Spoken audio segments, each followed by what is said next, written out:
Lawmakers will return to the South Carolina State House in 3 weeks to start their legislative session. And they'll be doing so under a new speaker in the House of Representatives, Republican Merle Smith of Sumter County. As Smith prepares for his first session as one of South Carolina's top legislators, the State House reporter Mary Green sat down with him to discuss his top priority, economic development. South Carolina is closing out a record year for economic development, securing more than $10 billion in capital investment in 2022.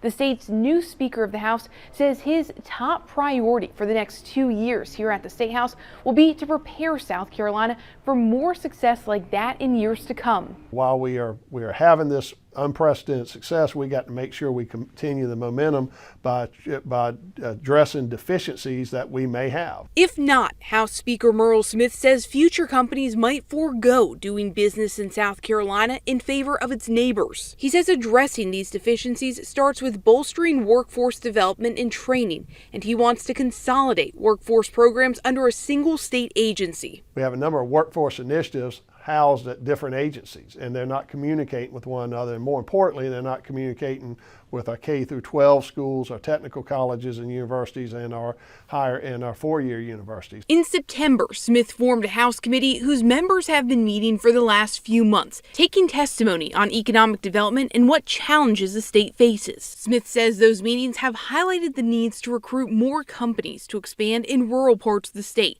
to keep more college graduates working in South Carolina instead of leaving for other states, and to make power and electric costs more affordable. The committee will roll out its formal recommendations before the legislative session begins January 10th. A lot of this is going to be budget centric, and you're going to see a lot of this move through the budget process, but you're also going to see some initiatives and some bills come out. Because while South Carolina is experiencing unprecedented development right now and wants to attract more in the future, existing employers are struggling to hire. Meanwhile, nearly half of South Carolinians who are old enough and eligible to work are not employed or even actively looking for a job. I think that's what we're trying to do now, not pump the brakes on economic development, but address these before they become real issues. Reporting from the State House, I'm Mary Green.